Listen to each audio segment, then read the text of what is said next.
Welcome back, everyone, from the last time we met. I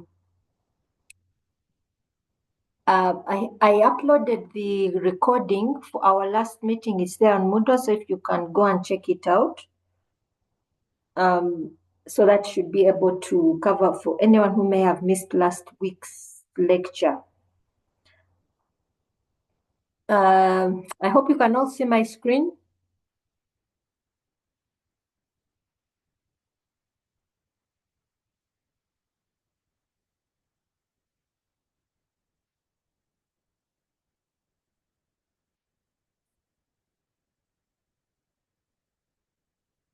Can you all see the screen?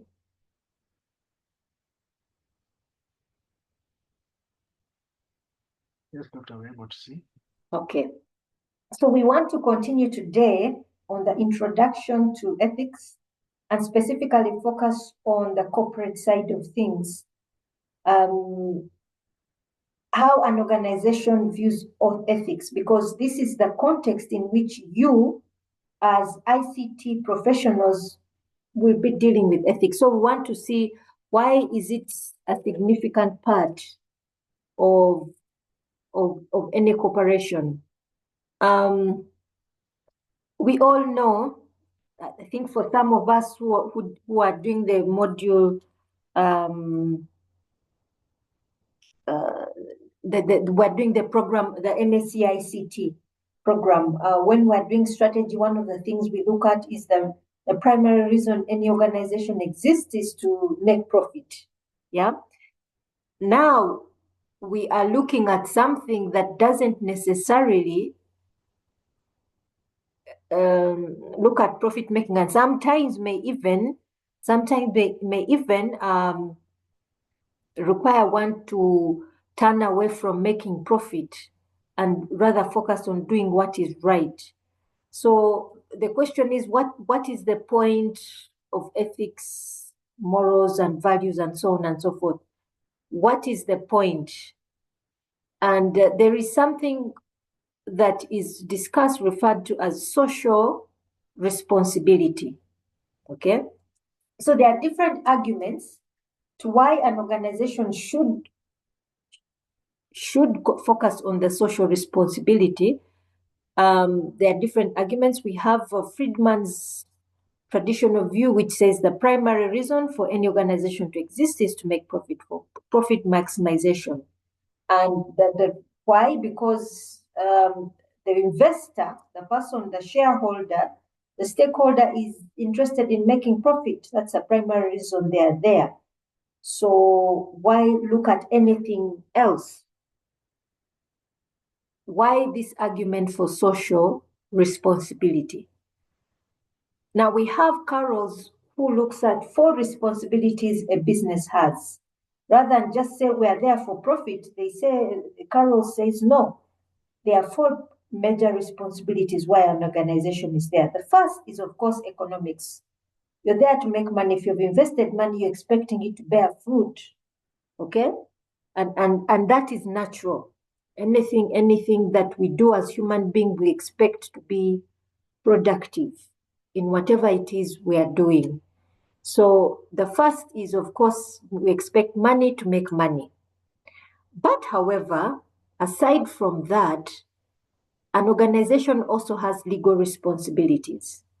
Every organization you're in is required to pay tax. That's a legal responsibility. If you don't, URA comes running for you. Especially nowadays, URA is even more than diligent to get what it considers its fair share in our economy now. So it isn't that. So when Friedman says it's only profit, that is a wrong concept, because it's not just economics. There's also the legal part. An organization belongs in a legal, is part and parcel of a legal framework and must adhere to that. So apart from that, Carroll also says there's also the ethical part. Yeah. The organization is part and parcel of a society. The people who work within the organization are part and parcel of a society. They come from families, they come from communities, they come from cultures who have beliefs. And these beliefs, they must continue with them, they must go on with them. Last year, I remember I told you I had the first time I visited Dubai, and one of the interesting things I saw that every office we went to had a prayer room. Okay, and I think that's part of the ethical, moral values of that society, because the society is very much follows the Islamic faith. Likewise, I think if you went to a country like if you went to Rome, let's say, you would find a lot of people with rosaries everywhere. That's because of the Catholic faith is very much part of the culture and society. So a society has an organization is part and parcel of a society, so it cannot claim to be separate and not consider the beliefs and values of the people who come from that society that are coming to work within that organization. Then fourth, there is what we call discretionary responsibility. So there's the ethical responsibility, then the discretionary responsibility. So this one is purely voluntary, where an organization may choose to say, let us voluntarily support something in our society as an organization. Take an example, you see MTN supporting sports, sports within the Ugandan society. You hear of MTN supporting basketball and marathons, and then you find others also coming in. The other time I had APSA has a marathon and so on and so forth. That is, it doesn't have, these organizations don't have to, but it is simply something they are coming out to say we want to participate in something as an organization. So those are four pillars of responsibilities for that any organization in our current society may participate in. Here we have a summary of this responsibility framework. So at the bottom, the primary ones are there, those that any organization has to participate in, or rather is responsible for, otherwise they will not survive. That's the economic and legal. Then you have the two top tiers. So of course the two top tiers, the first is because the organization belongs to a particular society, and then the second is as a give back to the society in which it belongs, which the organization is currently thriving or surviving in, and it should participate. So the last two are geared towards social capital. Yeah.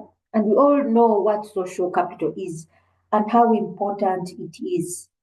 At an individual level, we all know how important social capital is. I mean, think about anything you've had as an individual.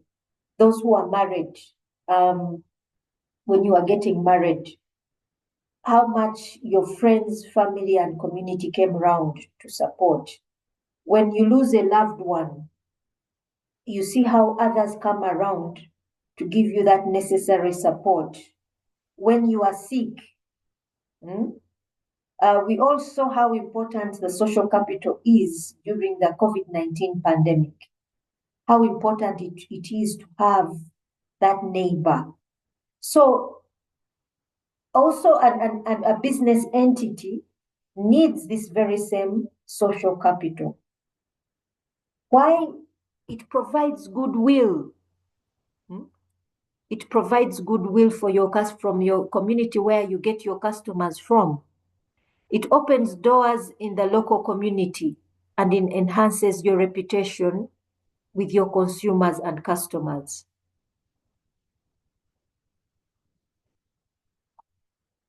So what are the benefits? We see that it very much can contribute to increasing the brand and therefore improving competitive advantage or that profit margin. Generating enduring relationships where one says, because this organization behaves in such and such a way, I will always work with them or I'll always support them. Then it can also attract outstanding employees. There are people who choose to go to work with a certain organization simply because of the image it has in a community, in a society. So the ethical elements, or whereas some may view it as a waste of money, in reality, it can be a very, very good source of brand building and also gaining competitive advantage. Yeah. There are situations where I've had people talk about, for example, the religious founded institutions like UMU, IU, and UCU, simply because of the values for which they stand for. Okay.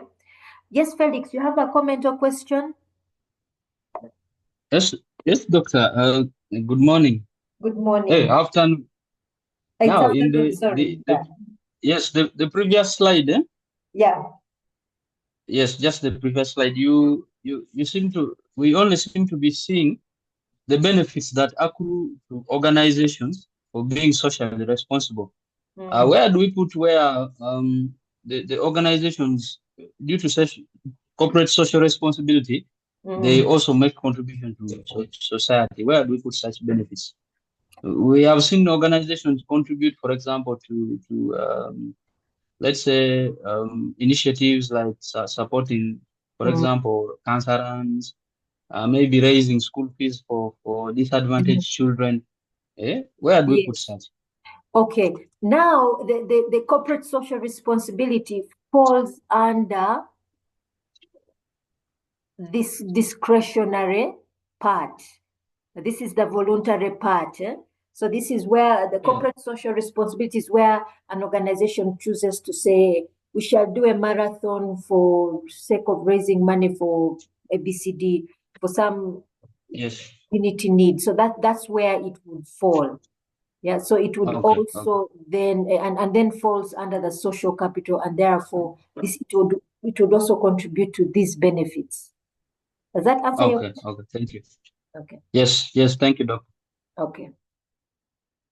So why would we find an organization not behaving ethically or not taking that corporate social responsibility or the social capital important? One is being unaware. There's a situation where some of these things people are unaware of them. I remember the first job I got. I remember I said my first degree was in ethics and development studies, and the first job I got was for an internet service provider. I don't. It's not in operation now. That was back in 1998. And when the general manager, when I was being interviewed, and I told the general manager my qualifications, and he told me he was concerned when he had my degree. He said, I'm concerned, am I going to have someone looking over my shoulder about at what I'm doing? So that there's that situation where people are actually unaware of what ethics means. Someone may assume it's a watchdog, someone watching how you behave and what you will or will not do, and grab you, the anti-corruption kind of situation. Yeah. So ethics again, the ethics sometimes may border onto the unlawfulness, but sometimes, but beyond that, ethics is much more than the do's and the laws. It's much more than that. It's about right and wrong. Sometimes even the law overlooks right and what is right and what is wrong, and simply looks at the legalities of matter. So there's a situation where people are unaware of ethics, Then we also have situations where we lack standards, ethical standards or codes of conduct that can guide the organization and the individuals. Then also differing cultural norms and values, especially now when you live in multicultural societies and you have differing views and opinions and practices. This can create room for unethical behavior, especially when you don't know what should be the proper code of conduct. Behavior-based or relationship-based governance systems. Yeah. If the lack of those, then when you have different values between business people and stakeholders. Okay. Now, this we're going to look at it in detail. Kohlberg's levels of moral development. Human beings, we can look at society and then we can look at human beings. Human beings have different levels of growth of moral values. Just like anything, all things that human beings do are learned. Everything that we do, we learn. We learn how to breathe. We learn how to talk. We learn how to see. A child born doesn't know how to see until I think about 2 weeks or so, and so on. So everything we know and do as human beings, we learn. So also our ethics, morals, and values. We learn to do them. So we have different stages, different levels at which we learn them. We're going to see these in detail. That's why I'm skipping them. We're going to see them a little bit ahead later. How do we encourage, first of all, ethical behavior? By having codes of ethics. Yeah. Organizations should ensure that they have codes of ethics. Now, as professionals in ICT, we should also have, and we shall discuss that when we come to ethics in ICT, where you have a code of ethics that guides you as professionals on how you should make some ethical decisions, especially when you meet ethical dilemmas. Yeah. If your organization says it should be spelled out that you should use we should use proprietary software, then you should ensure that you have licenses that you purchase and you budget and you actually purchase those licenses. So if it's something that is part and parcel of your, if it's a part and parcel of your code of conduct, code of ethics or code of conduct, then it should be part and parcel of your budget as well. It shouldn't come as a shock that why do we have pirated software? You should have, and if it's unethical, if you consider it unethical and lawful, then please make sure you do that. But then again, I also want to say, as much as there's that legal part, there are also arguments. I don't know if we can still say that for Uganda, where they say developing countries, because of our poverty, we should not be expected to pay, be expected to have licensed software. But again, it's also a legal matter. It's also a legal matter. So that is also questionable. So the code of ethics helps to clarify what are the expectations from employees. An employee knows this is what is expected of me by this organization. This is the behavior that is expected of me. So it gets rid of the idea that one may not be aware. And then therefore, there also is expected to be some level of training, just like we would train someone how to use a system that our organization has. We also train someone on the behavior that is expected. So it makes clarification, and it also makes clear what the company expects its people to recognize, and what are the ethical dimensions and the decisions that they're expected to make.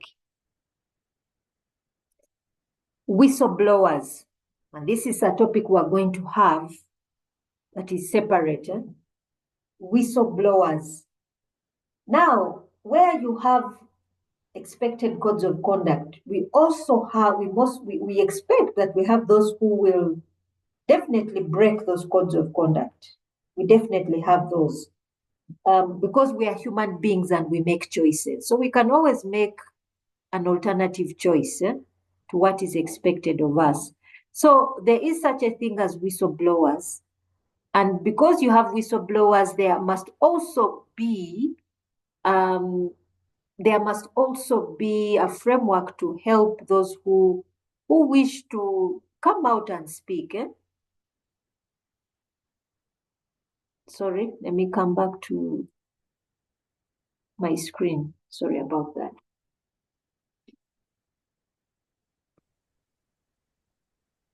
Now we want to look at these three major concepts: ethics, morality, and ethics, morality. Sorry, I keep losing my screen.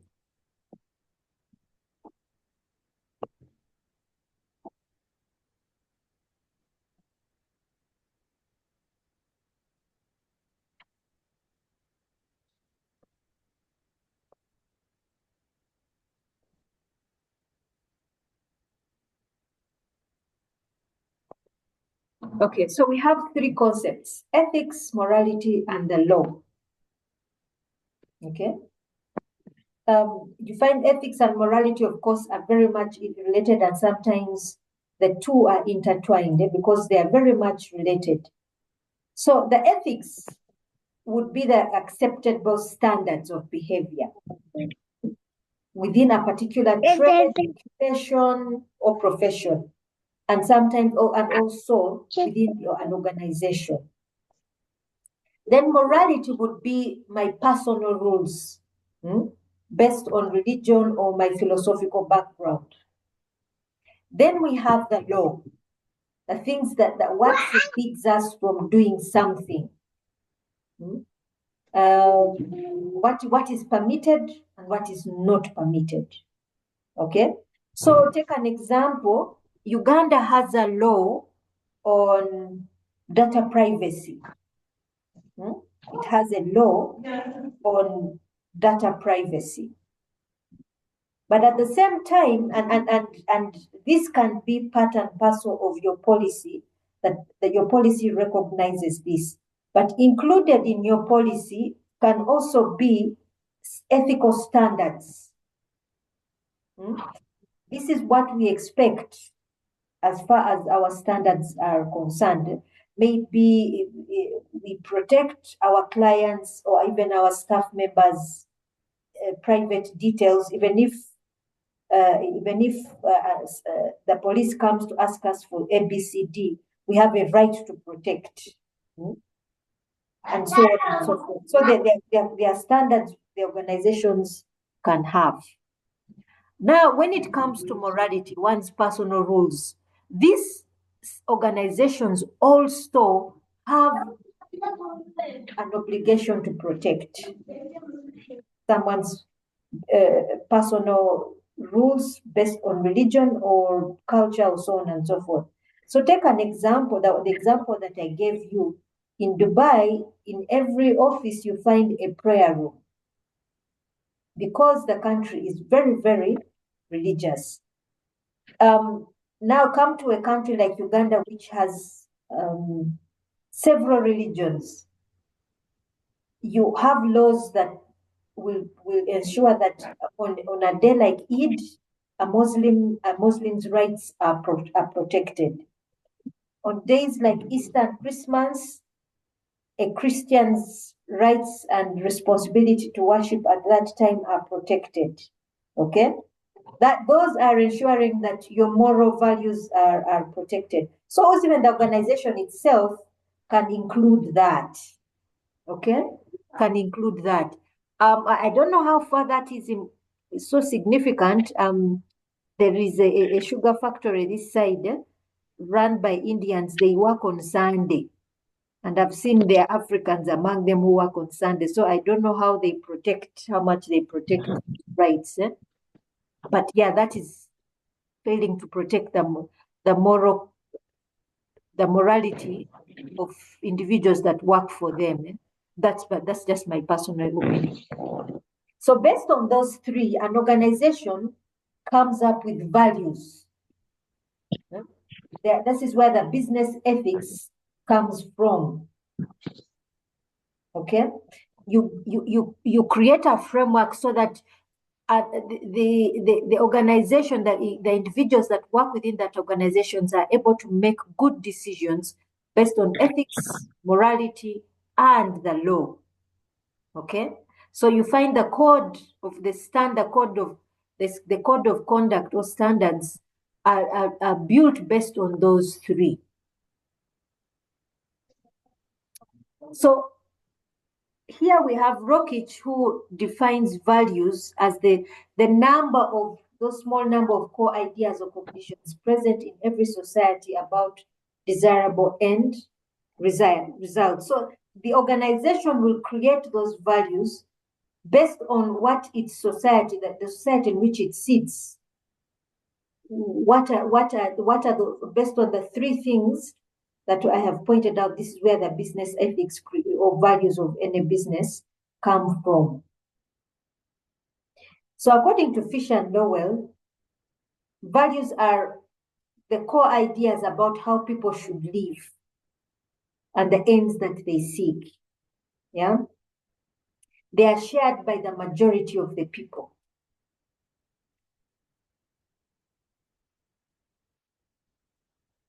Yes, Robert, you have a question or comment? Thank you, Doctor. My question was, what's your take on Minister of Health and Integrity, rather Minister of Ethics and Integrity? Does it have a limit on what it's supposed to address based on the prevailing kind of condition that the public has? Do you think it has its work done well? I don't know. I don't know whether in that context, basically, publicly. Yes. Now, if you look at Uganda and its high levels of corruption and so on and so forth, the question to me is, what is its purpose? I would ask, what is the purpose of the Ministry of Ethics and Integrity?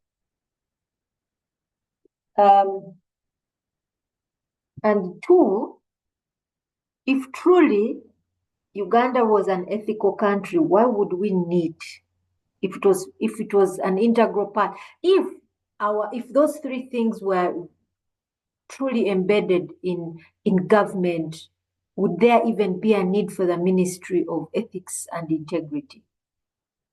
And three, for me, I would ask the question, what's the relevance?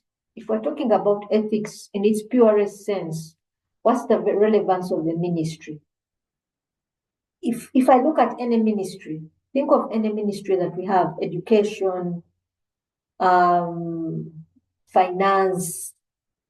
Their objectives and mandate are clear. What's the objective and mandate of the Ministry of Ethics? Where do we see it acting?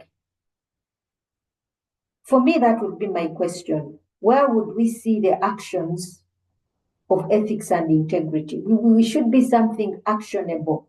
Are we seeing trainings and awareness on ethics and integrity? Do we see ethical frameworks being implemented, policies, ethical frameworks and policies and standards in government actually being implemented? For me, it would be, I think everything should have an effect, but where do we see it? If it's Ministry of Education, I see the schools, I see UPE, whether it's poorly or well done, whatever the case, it's there. Ministry of Health, I see hospitals, I see policies being implemented and so on and so forth. I see drug distribution or drugs not being distributed. So my question would be, what are the expected fruits of the Ministry of Ethics? For me, that would be my question, Robert. What would be the expected fruits, and do we see them? That's how I would answer that question. It's a vague answer, but still, I think my question, I don't know. I don't know if I answer your question or if I throw any light or I even confuse it further, but what are its fruits? What are the fruits of Ministry of Ethics and Integrity? What are the effects? What Sure. should we be expected to see? Sure. Yeah. That would be Sure, indeed, because yeah, mm, I'm not quite sure about its mandate because it's really abstract, very it's not yet clear. I don't know. Yeah. yes. I think if I have an ethical code of conduct as Sheba, one should see the fruits. Even without me telling you these are my ethical values, you should see them as an individual. And for any organization you can see what the ethical values are and what they may not be. As individuals, as organizations, of course, we're not perfect, but you still must you must see some kind of fruit. To me, that is my opinion. Yeah, anyway, but let's move on. So values, if we continue with values, we know they are shared by the majority. So if they are shared by the majority, which it means that any organization should be able to reflect the values and ethics of the society in which it lives. Okay? We should be able to see those values being reflected. So I'll give an example. Culture is extremely important in Uganda.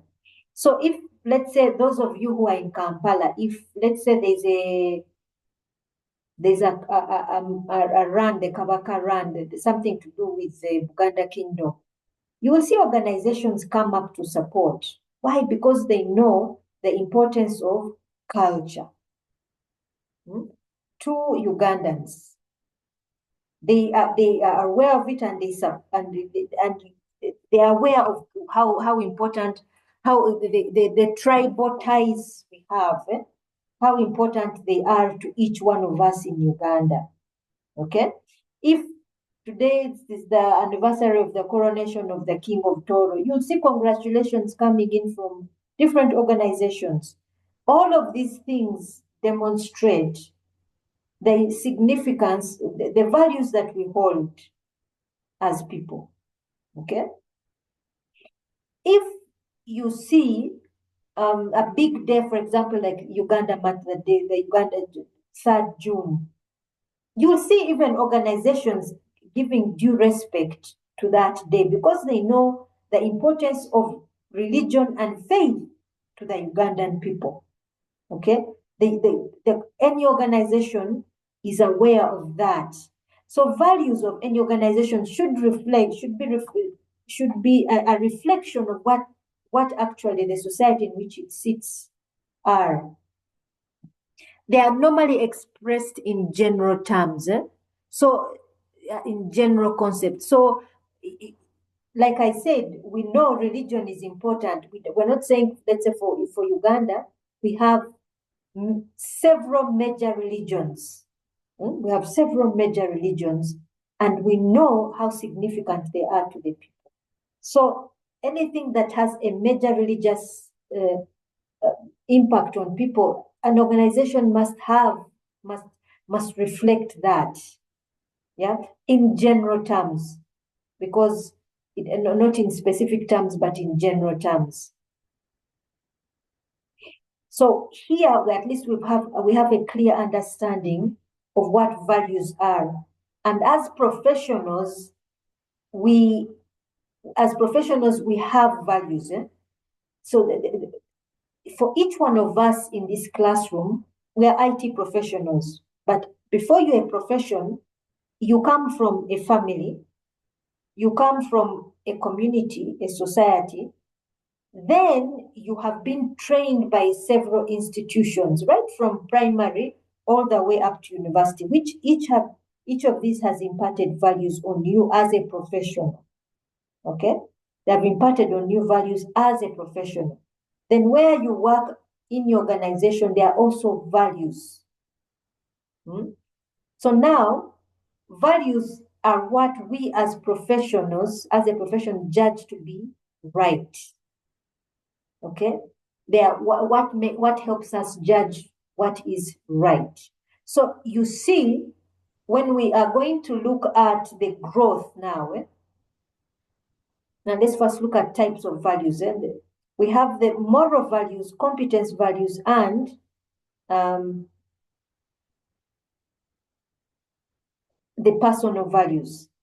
So the moral values, we said this comes from, the moral value starts from me as an individual. I think based on my beliefs, on my maybe religious beliefs, my home beliefs, and so on and so forth. And that determines how I behave with another person, how I'm going to interact with others, how I speak to others. Mm-hmm. We are all taught the value of respect right from our homes. We start from our homes, our parents teach us respecting. I respect my father, I respect my mother, I respect my auntie, I respect the elders, whichever elder that is in my home, my older sister, my older brothers, and so on and so forth. And that carries on schools and then eventually to your workplace. How do I behave when I'm before my superior? Well, how do I behave when I'm before my fellow co-worker? How do I speak to them? What is my code of conduct with them? So that's my moral value. So even that also, the organization also adds a value to that. How do we speak to one another? Do we use titles as we address one another? So take an example. In Uganda, titles are very important. Titles are really, really important. In some organizations, these titles are extremely important. When I was in the Netherlands, I found out titles are not important. Your professor, you could refer to him or her by first name. If you come to Umu, the title is so important. Referring to somebody as doctor, as professor, as that kind of thing. The title is also important. So those are the moral values that we talk about, how we address one another, our honesty, and so on and so forth. So competence values it's also concerned with the individual, but how they value themselves, what they consider is desirable. So for one person, the value of, let us say, gaining an extra degree is very important. For another person is meeting my targets. For another one, it is how creative I can be at my job, and so on and so forth. Those are competence values, the measure at which I grow, I do my work. Then we have the personal values. What are those things that ensure that I have a peace of mind? The end result for me as Sheba. For me, for one person, maybe a peace of mind is ensuring that I have $1 million on my bank account. Whether I steal that money, whether I am corrupt or what, that's my peace of mind. That is somebody's peace of mind. I don't know if that can really be true and for how long that can be true. But at a particular point in that's somebody's state of mind. For another person, it could be, my personal value could be that I have done a good job. Okay, I've done a good job. I have done what I can, and that for me is my personal value. Another person, it could be that my family has something to eat. So people have different personal values, and this is where you find ethical values differ, or values differ. Let me not say ethical values, but values differ. So that is where arguments may come in, what is ethical and what may not be ethical. Yeah, the arguments can come in at a personal level. Then you have social values, those that concern with the desire of society, the society in which I live in. What are the values that count? So here we have something as wide as world peace, But society values can change from community to community. Okay? For others, it could be status. Status is the most important in our society. In this particular society, this is what matters the most. For others, it could be that we are each one of us is a person of faith or belongs to a family or things that. So what is the society value? Now there is the issue of having of the values, then actually applying them. Yeah, the application of those values differs depending on what are the moral codes, what are the ethical frameworks. So let me give you an example of telling the truth.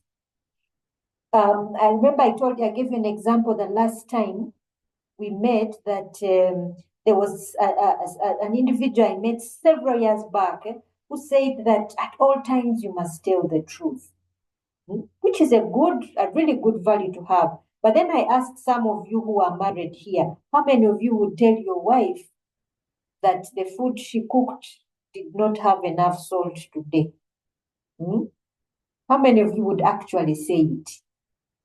That is really at the most basic level.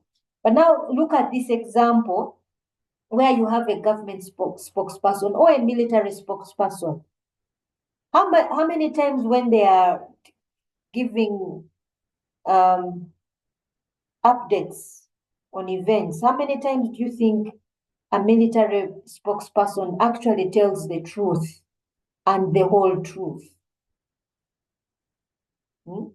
It's a simple thing to say tell the truth, and the other to be to reserve confidentiality and maybe not give out information that may be detrimental to the country's safety and so on and so forth.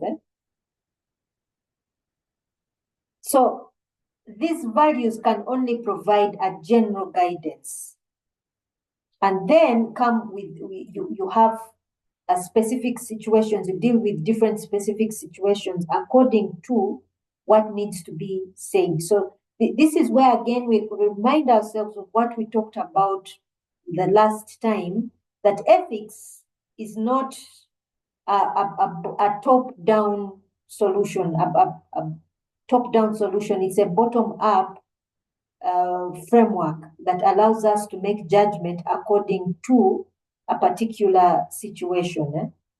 As an organization, you're not going to tell the whole truth about everything. You're going to measure yourselves. Take an example. If, let us say, MTN has a major security breach on customer data, I don't think MTN will come out and outwardly say we've had a security breach. All our customer data have been accessed, and by maybe a third party entity, and they're not going to come out openly and say that. Or imagine a bank talking about a security breach. They are not going to come out openly and speak about it. So again, the value application, we remind ourselves of what we spoke about last week. So we go back to business values. So the values, they will be that they strongly held beliefs and attitudes, but they are all geared towards the core value of any business venture. It is survival. The primary value of any business venture is survival. That's the primary reason it exists. So the values of a business are focused on sustainability. So you have the economic part, the society in which it exists, and then the environment, the current environment in which we are.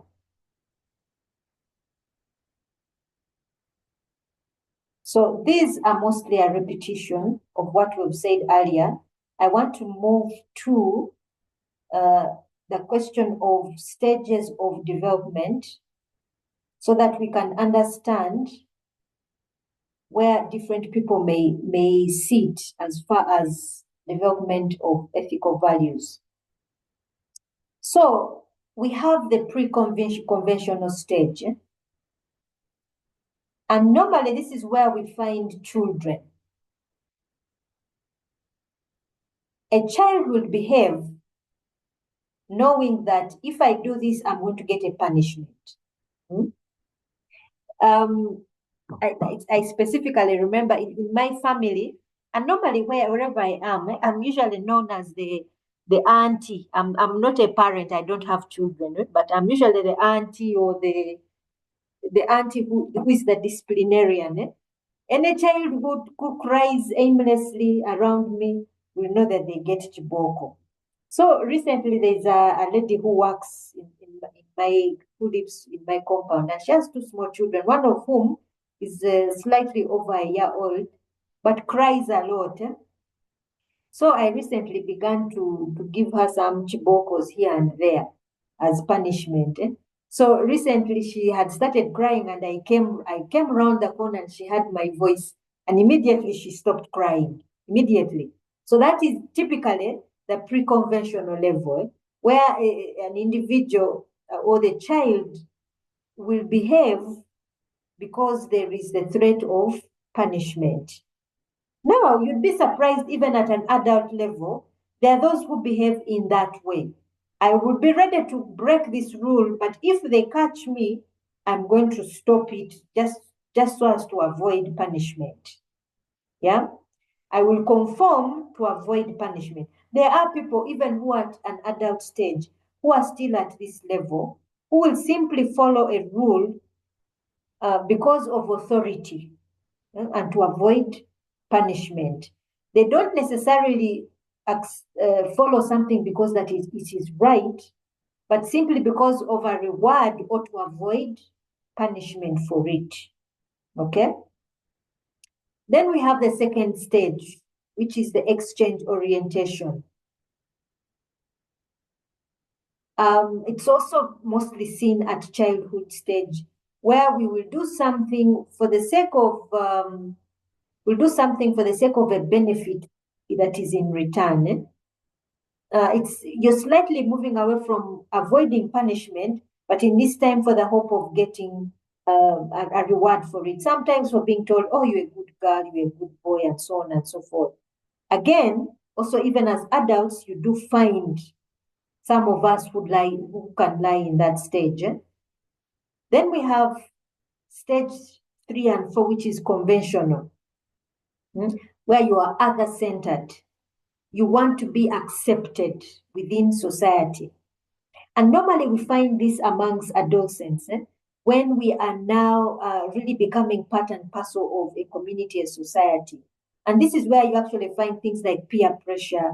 You want to behave in a certain way so that you can be identified with a certain group of people. You want to belong. You want to belong. So unfortunately, sometimes this can lead us to the wrong elements, but sometimes also we can behave in a certain way just to belong, maybe in a particular religion. You come to church because you're part of a society. You go to the mosque because you need to be with your parents, and so on and so forth. So it can also be a motivational part. But also, again, even as young adults in an organization, you can tend to behave in a certain way because you really want to be part and parcel of this organization. You pick up corporate habits because you want to belong in the corporate world. Because it's a motivating factor. There is the motivating factor of job security, of a salary at the end of every month, and the benefits that come with it. This is the stage 3 and 4. Then we have the post-conventional stage. This is stage 5 and 6. This is where you find a person's moral code of conduct is really driven by what they believe as individuals. Yeah. what somebody believes as an individual. And this is where you can find an individual even moves beyond and above what others believe and will stand individually and alone. Even when all others are moving in a different direction, this individual will move in the opposite direction. We've seen individuals like this, for example, like Martin Luther King, Mahatma Gandhi, one of my personal favorites, Pope John Paul II, Nelson Mandela, and so on and so forth. These are people who have reached that level of where they believe in something. It is now about an individual's conscience. I will not move with others simply because I know this is wrong. This is not right, and I will not move according to this. There is a book I did for my A-level. I did literature, and one of the books we did was A Man of All Seasons, which was talking about an individual called Sir Thomas More, who was beheaded by King Henry VIII because he would not swear allegiance, saying that Henry VIII was now head of the Church of England. And though he had been a close confidant of his and had a high standing, and even his own family members did swear allegiance, he as an individual didn't, refused, and he was beheaded for that. So that is a typical example where somebody says, I remember his character in the book, one of his close friends, a soldier, was pleading with him, and he said, can't you just sign for friendship's sake? And Sir Thomas More, as a character, answered him, said, and when I face God for judgment, will you stand with me for friendship's sake? So that is a typical example of a very good example of an individual who has moved beyond society and can stand by a moral code of conduct, a personal moral code of conduct, because of conscience. Yeah? Somebody's own conscience, where somebody says, this is wrong, no matter what, even when all else have decided to go this way, I will not go that way. Yeah? Do we have any questions so far?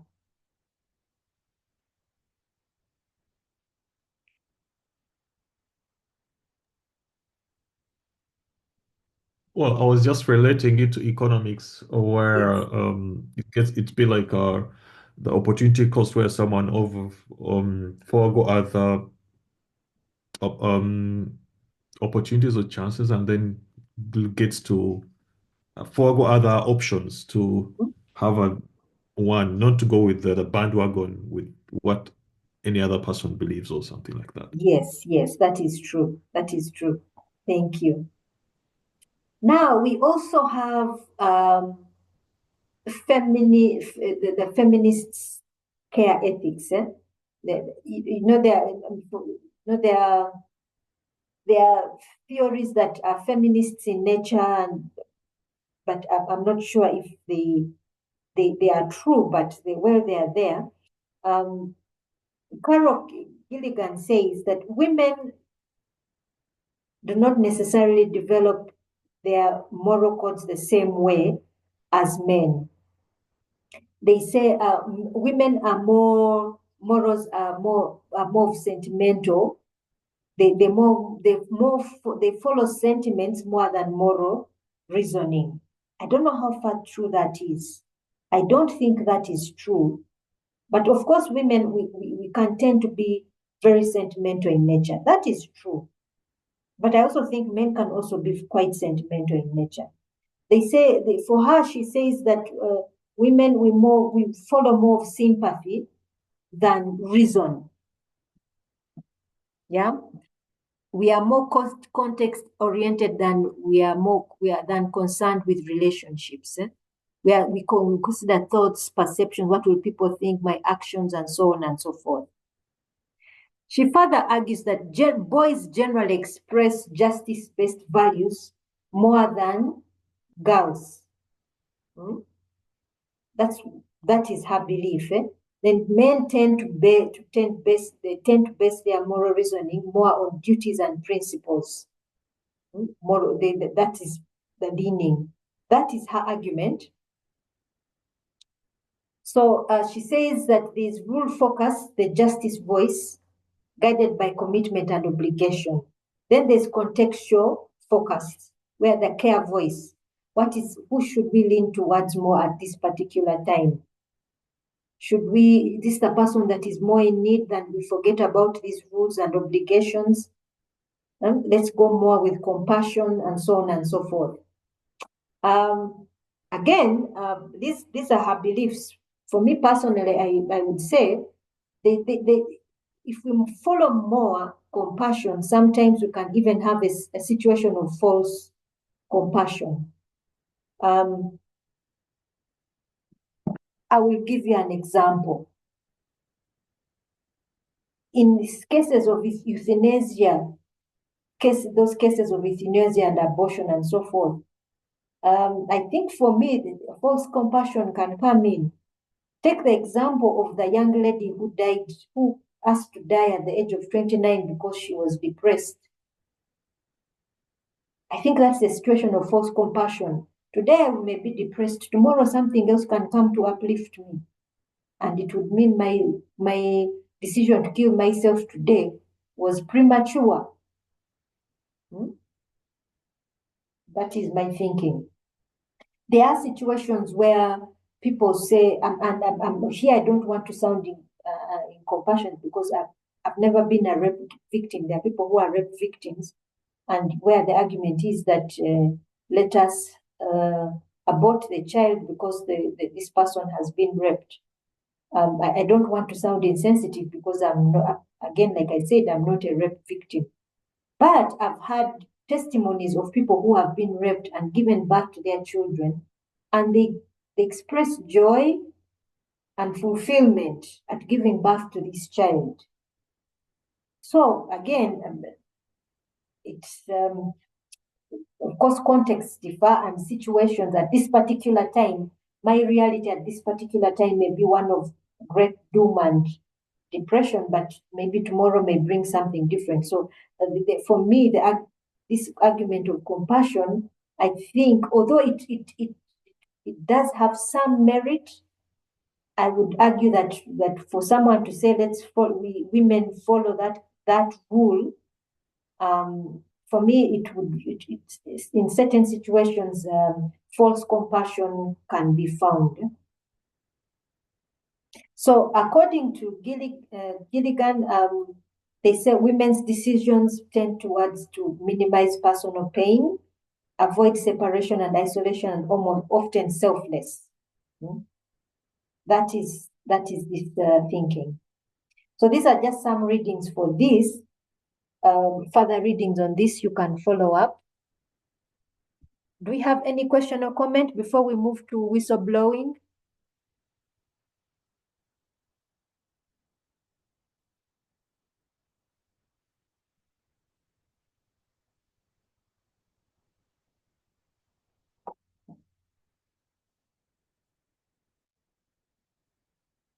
Brian is saying he's finding some network glitches. Can you all hear me clearly? We are hearing you, Doctor. Okay. Yes, I can hear you. Okay then. Maybe we move to whistleblowing.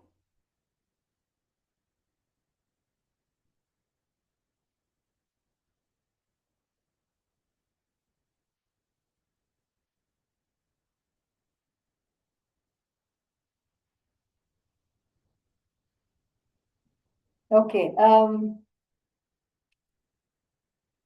Whistleblowing is a significant part of ethics and also of the ICT, for the ICT profession.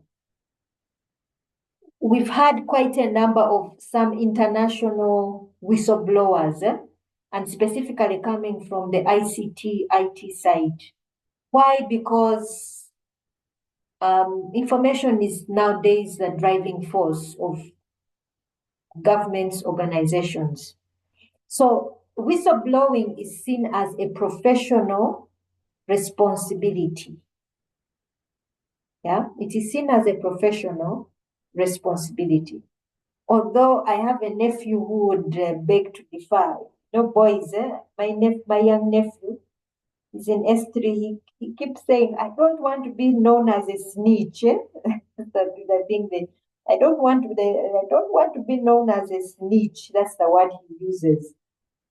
But however, it's nowadays it is seen as a professional responsibility. So what is whistleblowing? This is when an employee decides to expose something deemed as unethical or may be seen as a dangerous practice that may be done by a colleague, by the employer, the employer, or by a colleague. So it is an act of exposing a wrongdoing with the intention of bringing about a positive change. So it also ensures accountability and transparency, the act of whistleblowing. So we can have internal whistleblowing and external whistleblowing. So internal is when one may decide to report a misconduct to a supervisor or top management about something that is being done. External is when you report to a regulatory body. So take an example, if I decide to go and report Uganda Matters University to National Council for Higher Education, okay, as the regulatory body, if UMU is doing something that is not right, maybe something that is unacceptable according to the National Council for Higher Education. If I go and report, or one of my colleagues decides to go and report, or one of you students decides to go and report a misconduct of UMU or any other university, that is that is external whistleblowing. Now, most countries have the Whistleblowers Protection Act. So does Uganda. Uganda also has such an act, yeah, that exists. So whistleblowing, as much as it's there and it's encouraged, and there are these frameworks there to protect, there are risks and challenges associated with it. One is retaliation, especially if an employer decides to retaliate against the whistleblower. Especially if there's legal action that may be brought against a whistleblower. A whistleblower is usually an individual. And as an individual, the employer, this organization may prove to be too big for you as an individual. And sometimes they usually can even decide to go ahead and ruin the reputation and the career prospects of this individual. It can also cause emotional distress and isolation. Again, now thinking back to my young nephew who says, I don't want to be considered a snitch. Why? Usually, if you're considered a snitch, you're seen as the person who's taking out Lugambo. And you can be, society or community, the community can decide to isolate you. You become persona non grata, because you are seen as a person who will sell them out or report them or something like that. Again, I think of my first boss who said, I don't want to work with someone who's looking over my shoulder, something like that.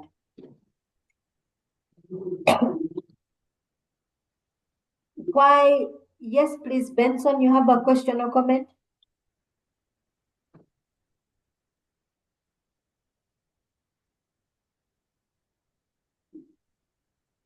Yes, Benson? Yes, Benson? Doctor. I'm having a. I hope I'm audible. Yes, you are.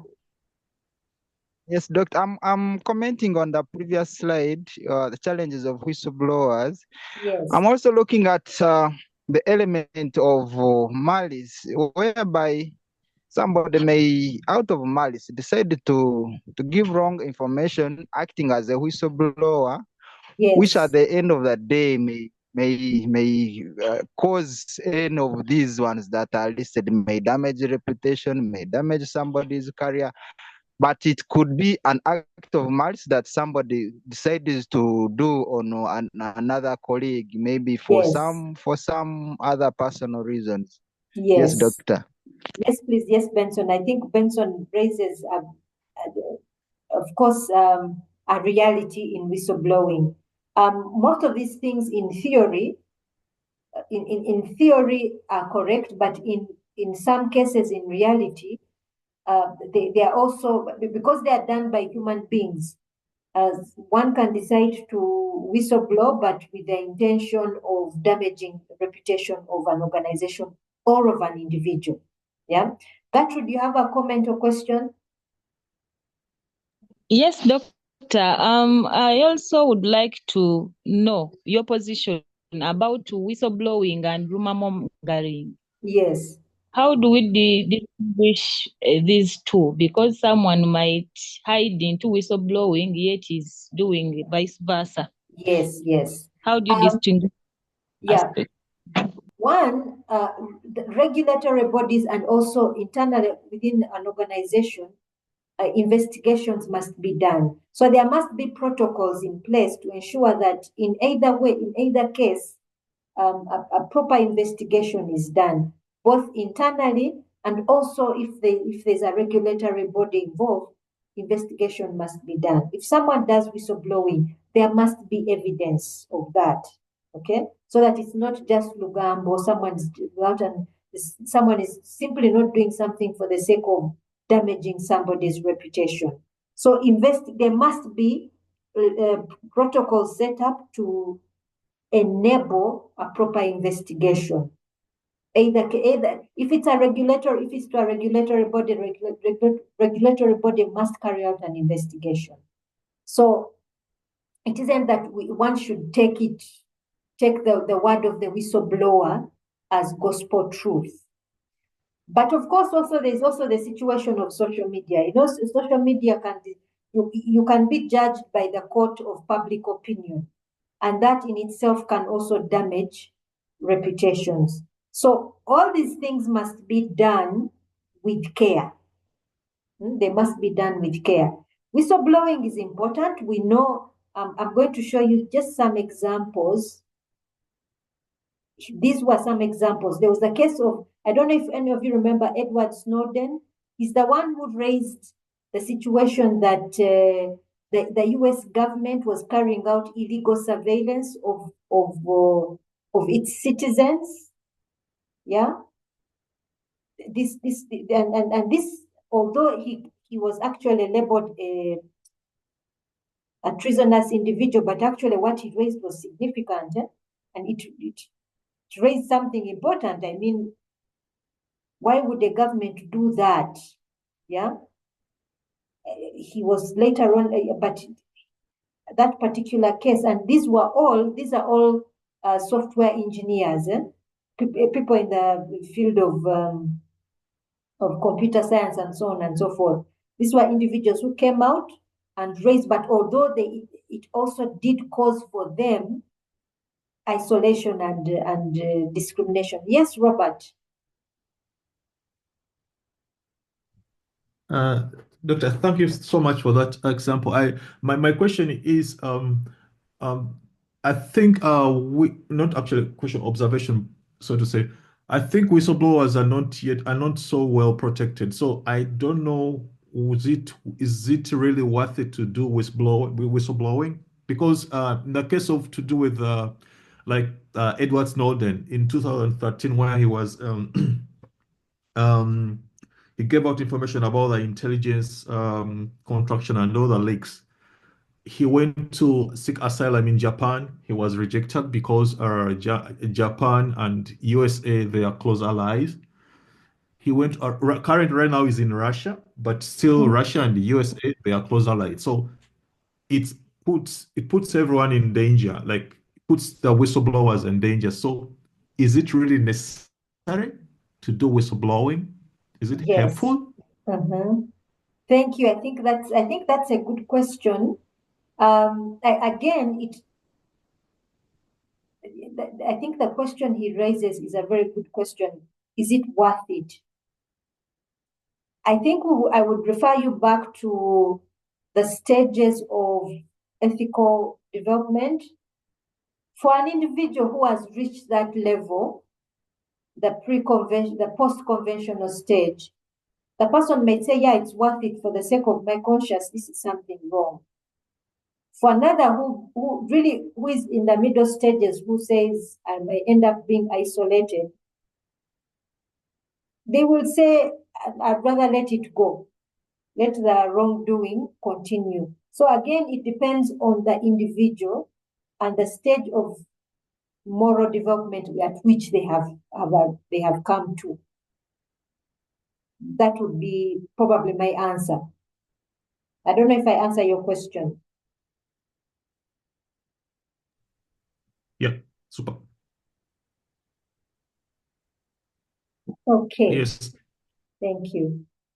So let me just go through. So these are the ethical considerations for whistleblowers. Why do it? Again, like why? Respect for privacy and confidentiality. Yeah? Respect for privacy and confidentiality. Where for you does it lie? There are situations where something may happen and say, you imagine, think about this at the individual level. If for us, especially like for us ladies, because this one for us it really touches us. If you find your friends, you have your friend, she's married, and you find the husband with another woman, would you come and tell your friend that you found her husband with another woman? There is a lady who one time gave a talk and she said, ladies, if you find your friend's husband cheating, keep quiet, don't say anything. And some other ladies would say, no, you tell me, I have to know. So there is a balance, it's a balancing act where someone would say, this is not my business. And the person would say, what did I want to break people up? And the person would say, no, this woman must know.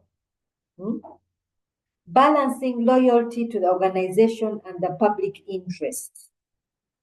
Yeah, where does my loyalty lie? Avoiding undue harm to the organization and individuals involved. Facing the consequences of blowing the whistle. What Robert was pointing out. These are the considerations a whistleblower must go through to decide on whether they should blow the whistle or not. Steps to whistleblowing. First of all, gather as much information as possible. Review the company's policies and procedures for reporting or misconduct. Deciding on the appropriate person or entity to report to. Then make sure you seek legal advice and protection. Then also prepare for the potential consequences and retaliation. Yeah? So these are the examples already that I've given you of whistleblowers that have happened, especially in the field of ICT. So what is the role of the IT profession in whistleblowing? Ensuring due diligence in ethical and legal considerations. Yeah? That there's due diligence in ethical and legal considerations. First and foremost, know what the law is. The law in which the country in which you're operating, what is the legal stand? The legal stand. For example, what are Uganda's laws as far as ICT is concerned? Data protection and so on and so forth. What are Uganda's laws? They are there. And if, as an organization, you don't take those in consideration and something happens, you will not give the evidence that ignorance is defense. You know, there's that thing which says ignorance is not defense. So you should have that as an awareness. Then as an organization, what are your ethical values? Do you have a legal framework? Do you have an ethical framework? Codes of conduct, are those there? So those should be there to protect yourselves, and everyone should be aware of them. Then you must have a culture of transparency and accountability within the organization. If you don't wish to participate in certain behaviors, then you shouldn't go in situations which you know you will not thrive. So take an example. In Uganda today, very, very unfortunately, in the public entities, in government agencies and government sectors and so on and so forth, we have what we call buying jobs. I think you know what I'm talking about, where we buy jobs.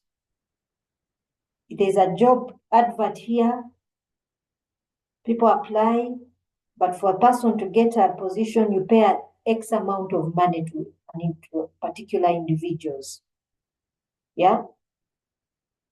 And there are situations where even people pay money and don't even get the job.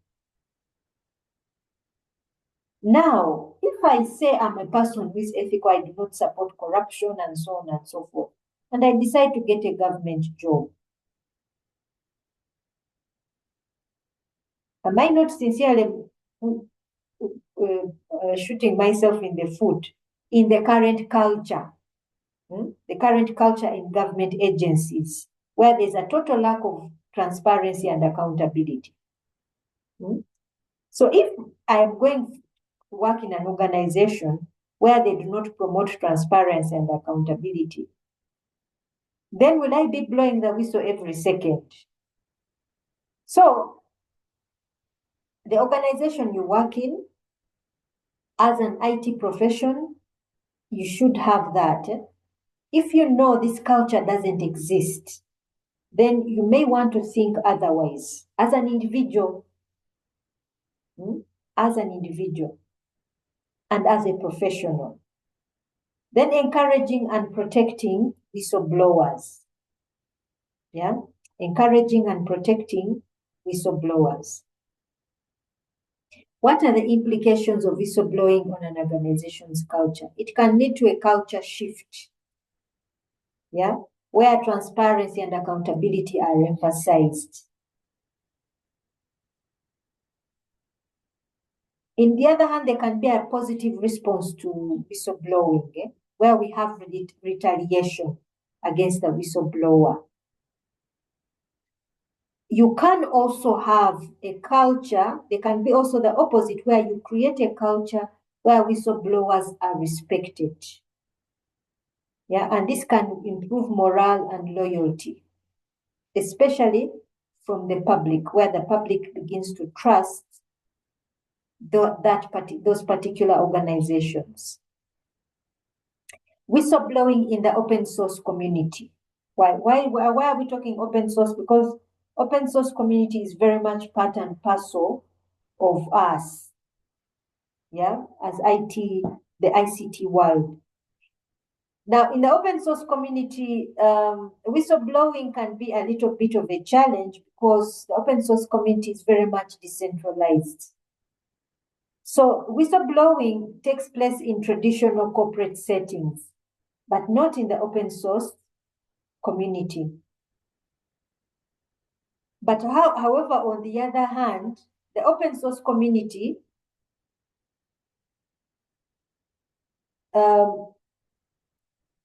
is a bit different because let me give an example of reporting bugs.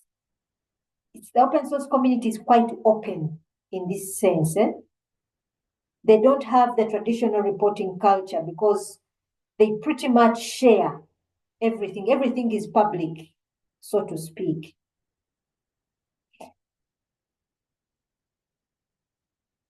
So the community is quite open, but however, because it is very much a community-based entity,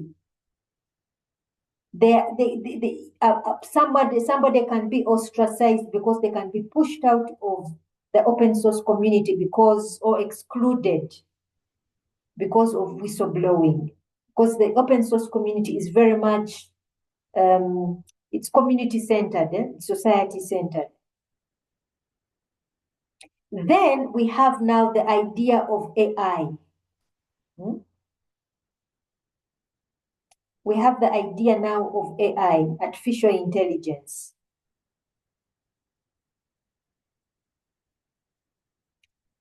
Now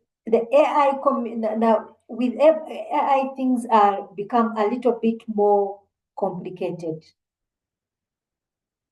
One, AI itself has its ethical issues, but there's also the AI itself doing the reporting, because now it is a machine. If the machine is embedded with ethical considerations, then that reporting can happen.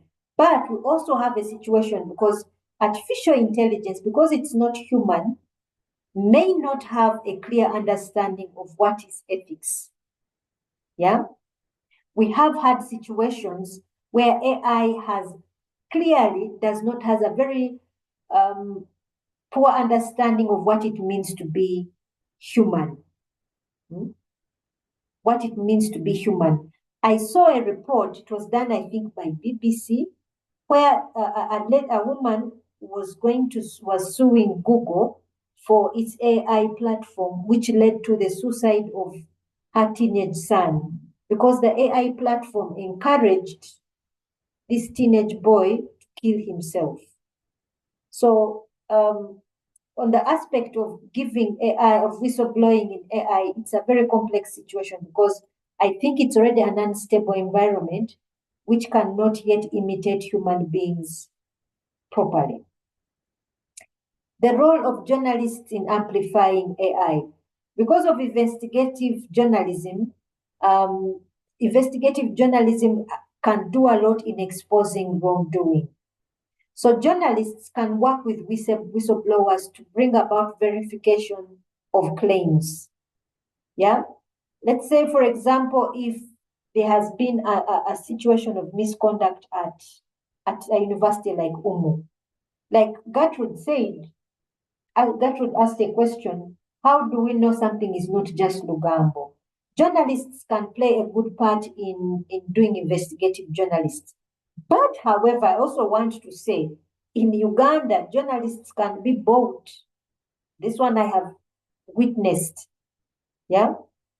I have witnessed this myself. Whistleblowing in the context of cybersecurity. Yeah? We have had situations because of vulnerabilities where there have been serious breaches and data protection has not happened, or there's been lack of it. So, of course, most organizations may not want to come out and talk about the weaknesses in their security levels. So there has been, they can also whistleblowing in the context of cybersecurity. Think of situations of banks, hospitals where you need privacy of patients and so on and so forth. So that's also another area where reporting of security flaws can bring about appropriate action. Internal perspectives on whistleblowing. International perspectives, so not international. So we have differing views and laws on whistleblowing. So what may be right for one country may be wrong for another. So when especially you have international organizations, organizations which are operating in international contexts, the laws again differ. What may be right in the US may not be right in Uganda. Cultural differences and society attitudes towards whistleblowing. There are in some countries where it is frowned upon to whistleblow, and some society it is frowned upon. Like I gave the example of my nephew, who for him the issue of snitching as a boy is really a big thing for him. When I look at his siblings are reporting, his sisters have no problem reporting, but for him as a boy, it's really a big issue. Whistleblowing and corporate social responsibility. There are some organizations which see it as really important to be transparent and accountable. And then for others, it is seen as an act of disloyalty. So for others, it may be a key element as part of your corporate social responsibility, where we say we encourage whistleblowing, and others who may not so much encourage. So for some people, for some organizations, they may see it as one of our brand images that we encourage whistleblowing for the sake of transparency and building trust with the wider community and stakeholders. Psychological impact of whistleblowing. Like we have mentioned this already. We've talked about this, what whistleblowing can do. And I think Robert raised a really important question. Is it worth it? Yeah, considering the repercussions that may come to the individual who does carry out whistleblowing. So there is always a question of, is it worth it to my mental state of mind, especially if it's going to bring about my isolation and rejection from a particular society. So there is always a need to prepare oneself for that. Yeah? Whistleblowing and government accountability. Okay, so of course this is really important. We always have, like, we have laws against to protect whistleblowing and so on and so forth. But of course, one must ask themselves, depending on the government in which they sit, the society in which they sit. Some societies are highly corrupt and will not tolerate whistleblowing of any kind. So there's always a question of, is it worth it? Like Robert asked, is it worth it? Depending on the context in which we lie. Whistleblowing and the academic research. So I will give something I witnessed in the context of the Netherlands.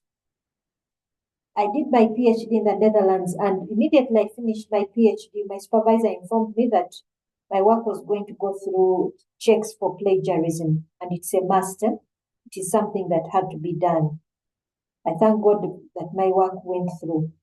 Now there was a different scenario where I had a colleague, more or less a friend, someone I knew, a fellow Ugandan, who contacted me. He had been in a university in the Netherlands and he wanted to change. He wanted to change supervisors. So I said, okay, let me get in touch with my supervisor. And I did. And immediately my supervisor got back to me and said, no one will touch this guy. The reason he left the other university was a question of plagiarism.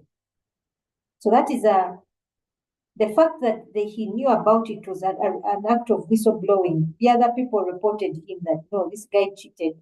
He plagiarized. Some of his work was plagiarized. Yeah. So this is where in some universities, they really take it as a big thing where there's no academic integrity. Now, let me even go further.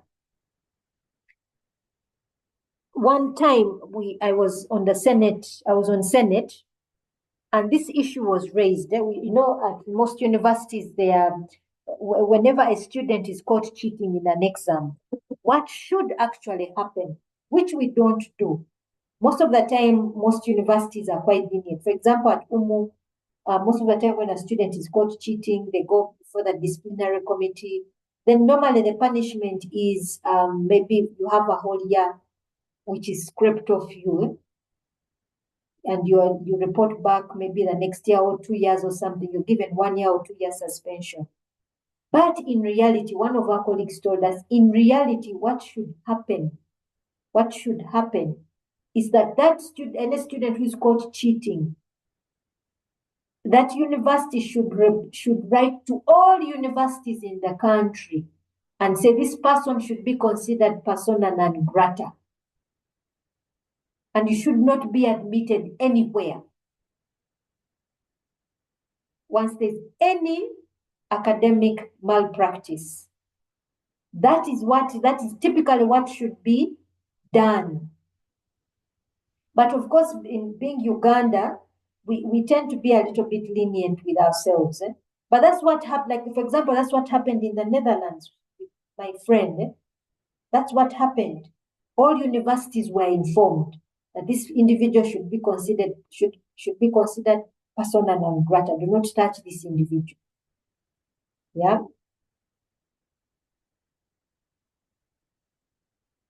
Whistleblowing and healthcare, of course, it is the same thing. Malpractice and fraud and so on and so forth, because healthcare is very much similar to academics. Now we also have whistleblowing in the environmental protection, because the environment is now a big thing, and especially with climate change, it also comes into effect. Then we also have whistleblowing in the military, whistleblowing for social justice. The future of whistleblowing. Of course, now with new technology and social media, the sky is the limit. But however, like Gertrude pointed out, we can't have a situation where someone does this maliciously. Yeah. The same platforms that can be used for genuine whistleblowing can also be used to maliciously attack another individual. So there is always the question of how far is too far. Okay, do we have any question? That ends our introduction to ethics, science, technology, and ethics. Do we have any question or comment?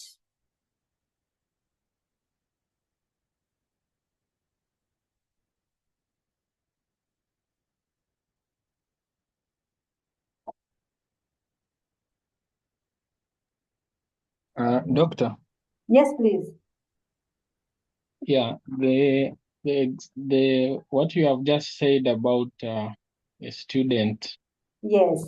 Being expelled from one university. Mm. There was a case around 2001 whereby Makere discontinued a student, and this student went and enrolled at MOOCs, and the Makere got to know and then wanted to discontinue him again from MOOCs. The student went to court, and court filed in favor of that student, and even awarded damages of about 4.5 million. Yeah, so the law can also be skewed. Yes. To favor cases where ethics, come into play. Yeah. Actually, the law in Uganda is very unethical. There's a situation here in the factory where I am, where the factory duly paid one of its shareholders, but the shareholder went to court and has been awarded damages, yet he has been paid. And the reason why we lost the case as a factory, we don't know. So the law in Uganda, as we know, is our legal system can be funny, but in reality, once a student there's academic malpractice, that student should be considered persona non grata.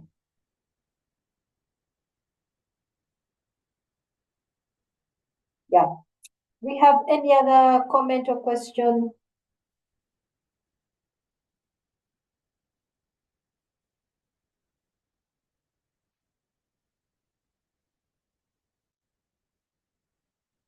If no, I would suggest that we end our lecture today here. And next week we start on our ethical theories. After that, we shall have our first assignment. Is that okay? Okay, doctor. Okay. It's okay. Okay. Okay, please. Thank you everyone for this time. I wish you a good weekend.